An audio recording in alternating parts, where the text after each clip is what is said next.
Good. So we've dealt with that, but let's go back to your first point about what's the harder part of this, which I would say is the bigger migration path. So what does that look like? How do we attack that piece of this problem, which is a significant problem? Unlike so many of the internet startups that have become these huge corporations, right? They were dealing with a green field. It was brand new land, virgin land, that they could build whatever they wanted on top of it.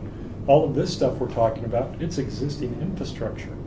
And things are organized, these systems they're basically the embodiment of people's thinking, because we automated people processes to make them. And so these systems today represent hundreds of millions of even billions of people if you had to do it manually. How do we go shift that? Yeah, so I'll take some parallels from the history. Remember, we had a population of about 2 billion at the turn of 18th century to 19th century, and everybody was traveling horse buggies, and cars were starting to come, right? Yeah. But everybody started shifting to the new modes of transportation, the engines, the cars, the planes. It didn't happen overnight, but it did happen. Now, what was the driver behind that? My view is the driver behind it, that was the efficiency.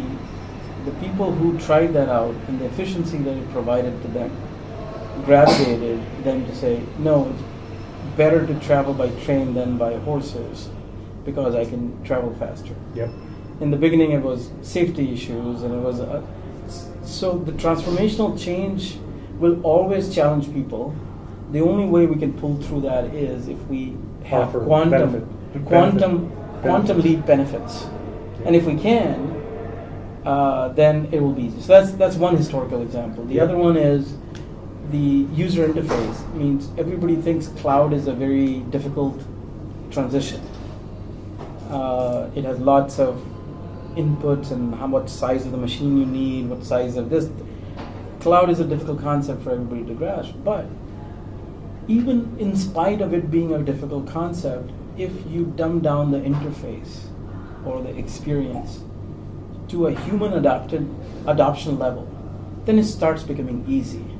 So we need to bring down the complexity of financial systems that we are kind of thinking about building to the level where an average finance person can understand what we are talking about, rather than them needing to understand the complexity of reclassification, the complexity of all of those things in between. They don't need to understand that.